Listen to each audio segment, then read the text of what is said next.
What up, dudes? It's Gaz, and welcome back to the WARFRAME video. So today we're going over one of the newest primary Incarnon adapters added to the game. It's going to be for the Boltor. We've personally gone for the Boltor Prime today, and if you watched my previous video, you might know that the Telos Boltor and the Boltor Prime are actually very similar, but at the end of the day, I do think the base damage massive difference on the Boltor Prime does pull it ahead. But don't feel bad to pick the Telos Boltor, as you know, that movement speed bonus will be potentially very useful. Just make sure you're making the most out of it.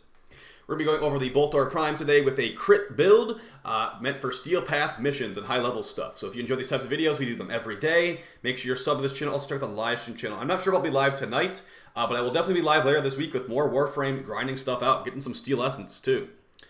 Alright, so the Boltor Prime, what can you expect from this thing? I'm just going to go ahead and say it right now. If you are expecting Strun Prime, Latron Prime tiers of evolution AoE death here, you can already click off the video. You're pretty much looking at an upgrade on the tier of like the Braton Prime Incarnon. A very powerful primary, but not a meta-shaking new like Titan of Death. So what you can do with the Braton Prime Incarnon and the Braton Telos, I call it the Braton. I knew I was going to call it the Braton. It's called the Boltor. All these B primaries, I swear. With the Boltor Prime Incarnon, what you can do, build the charge with a couple shots, press the Alt Fire button, and now you have a slash shotgun. It has more innate multi-shot, and it becomes mostly slash-weighted, allowing for some pretty good slash procs. Not bad for no stacks right there. Now, it is normally single target, so I'm going to highly recommend you mod for either Punch Through, or one of the evolutions on this thing is Punch Through. Look at that wall just getting annihilated with all that those daggers. And also, a fun thing the Boltor always has done is pin enemies to walls. If you get really lucky, you get a dismemberment and I don't even know what I'd call it, an impalement. Impalement and dismemberment, that is the hardcore Boltor Prime you're dealing with today. So, yeah, as far as like, you know, Boltor Prime versus Telos Boltor, I will show a stat difference here in a little bit. But let's just say that you're really not going to go wrong with either one, guys. So let's go over all the evolutions you can expect, or you can choose from here, and I will show you which ones I have gone for. Now, there are some of them that are going to be very, very conditional, and I wish they would not do that, but here we are with extremely conditional Helminth or Incarnon choices. So, for Evolution 1, we've got just the one that everybody has, get some headshots to build the charge. For Tier 2, you've got Crimson Overture as one of your options. This one will give you on kill, increases your base damage by +2, and also gives 20% ammo efficiency for 5 seconds. This will stack up to 3 times. So you can get up to 6 base damage after getting 3 kills, and that will, of course, feed into your mods, your crits, your status procs, everything. Also, ammo efficiency. Now, ammo efficiency will only work when you're not in Incarnon mode. When you're in Incarnon mode, magazine size, ammo pool, none of that stuff matters. The only thing that matters is the Incarnon ammo pool they give you. So magazine size will not matter here, ammo efficiency will not matter here. So I would say get this one if you want the increased base damage. Don't worry about the ammo efficiency as much unless you're focusing on the primary shot, the non-Incarnon mode. Unfortunately, the other choice is extremely hyper-specific, but let's go over it anyway. You know how I was saying you should mod for punch-through on this thing? Well, Evolution 2 actually does have a punch-through option called Hunter's Mantra. This one will give you increased base damage by +4 at all times, so no kills required on that one. But also, if you have a channeled ability active, so think like Gloom from Sevagoth, or like Equinox's third ability, you will get 4 meters of punch through and increase 40% accuracy.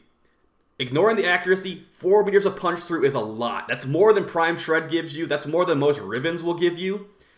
If you want to use this thing, you might want to consider running it on a frame with Gloom, which is annoying to say. I wish this was not as conditional as it was. And there will probably be a rant video about how conditional some of these Incarnons are in the future. But yeah, this is crazy punch through, and this thing does not have punch through at base, so you want to get that one if you can. But if you can't, oh well. We're going to be showing the footage today with Prime SHREDS, so you don't need to pick that one anyway. For the third evolution, we got some good choices here. We got reload speed at 60% from rapid reinforcement. That's a lot of reload speed. I'd say go for that one. Other choices, magazine size increase by +20. Doesn't work on the Incarnon. And projectile speed increase. That will work on the Incarnon, but it's not usually a big deal anyway. So I'd say go for reload speed, no questions asked. The final tiers where the Telos Boltor and the Boltor Prime have some big differences.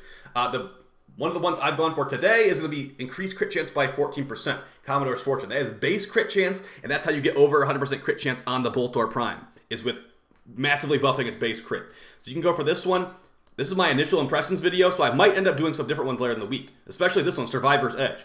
increases crit chance and status chance by +10. So you're losing out on 4% base crit chance, but you're getting a big status chance buff too. And the Boltor Prime already has good status, so we'll be getting major status. And by the way, this one on the Telos Boltor is a lot weaker, so that's unfortunate for the Telos Boltor. The last one is just a meme. It's supposed to be like an actual viable option, but Elemental Balance only gives you 10% status chance, and Survivor's Edge gives you 10% status chance, so it's like they didn't even think this one through. So either go for Survivor's Edge or Commodore's Fortune. They're both going to be really good. You want to buff this thing's crit somehow because they don't usually have the best crit. The Telos one does have okay crit, but let's actually do a comparison between the Telos and the Prime right now. Now, this is going to be...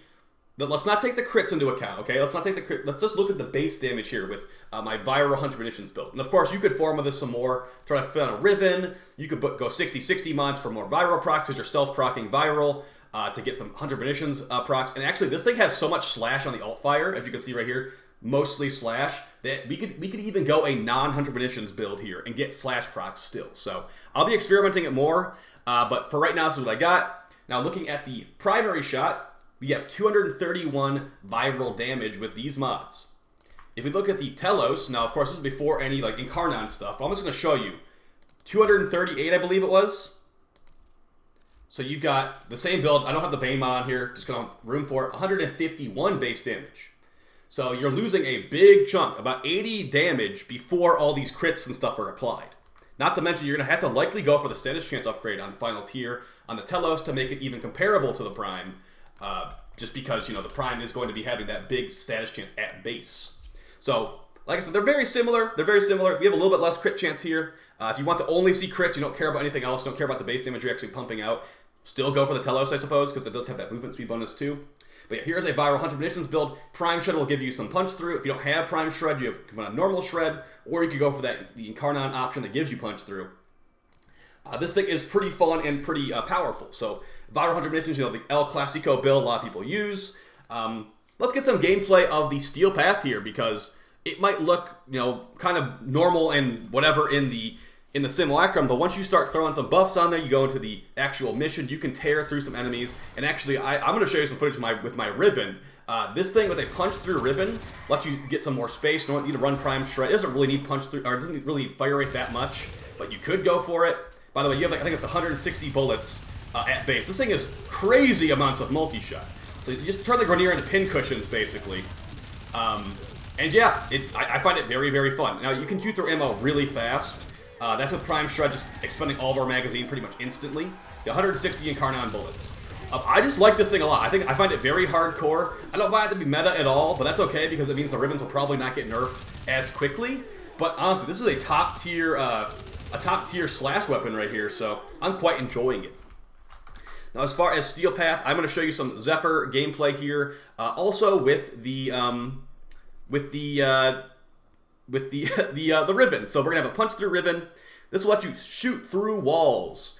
That's one of the reasons why punch through is nice. It'll let you not only shoot through enemy bodies, but also shoot through walls. So in spaces like this, you can just, you know, find a camping spot, know where the Grenier are coming from, and then just shoot them before they can even see you. So, and of course, you can do this without a Riven. It will be not as strong without a Riven. Like I said, my Riven is punch through, crit chance, multi-shot, and minus ammo. And funny enough, actually, let me know if you guys want these kinds of videos. For Incarnon weapons, minus ammo is really not that bad, because once you're in Incarnon mode, you have infinite ammo technically, because you're pulling from the Incarnon ammo pool, not the normal ammo pool. As long as you don't have 100% minus ammo, you can go for minus ammo on a Incarnon Riven. So, would you guys like videos on suggesting stats to go for on Incarnon Rivens? If so, let me know in the comments. But yeah, this Boltor is fun. Again, you know, if this is not exciting enough for you, I would say maybe pass it up this week, because I find it very fun. I have nostalgia for the Boltor. But again, earlier, if I was to make a Incarnon tier list, this would probably be on the same tier as like the Braton, and the same tier as like some other ones that aren't like the Strawn and the Latron. The Strawn and the Latron are like nasty, like actual like meta breaking stuff that like do tons and tons of procs. This is just a really good slash. Like, think of it kind of like the Felarx a little bit. It's like the Felarx with crits. But it also uses rifle mod, so it's not exactly the best comparison. But yeah, I really enjoy this. I'll be using it more. I have actually used it on Steel Path Circuit, and with throwing a couple decrees on there, you're insta-killing everything. So damage is definitely not a problem. AoE might be kind of a problem to some people, as this is not AoE, and like I said earlier, it is literally single target if you don't have punch through on here. And it's extremely restrictive. Okay, you have to have a channeled ability active to get this punch through. What channeled abilities are there even in the game? Look at that disgusting, like, all those Grenadier pinned to the wall. Man, this thing is hardcore. I love it. What channeled abilities are you going to be using? You have to pretty much be forced to run Gloom or something to get that actual stat. And I did test it. It does work in-game. It just has a kind of buggy UI thing where it's just like a blank space on the UI. But it does say it's working for some reason. So, hope you guys found this video fun and helpful. I'll probably try out some more status proc builds later in the week. But for right now, Viral 100 Missions, and I've also got a Corrosive build too. Those are working great. And you could have put on Galvanized Aptitude too, but honestly, if you want to put on Viral, 100 Munitions, and Punch Through, you don't really have much room for other mods. So if you don't want to run, like I said earlier, if you don't want to run 100 Munitions, you're like, this thing has so much slash, I'll just run no 100 Munitions, we'll do slash instead, base slash. You can throw on Galvanized Aptitude if you want to. You can throw on, more fire rate if you feel like they need more fire rate. But something it doesn't really need is going to be magazine size, which is why one of those Incarnon options for magazine size was just not even a choice to me. So I'll see you guys next time. In Telos or Prime, hope you enjoy this thing, and I'll see you in the next one where we complain about the Magistar and maybe even some other melees in general. So I'll see you guys next time. Take it easy. Peace.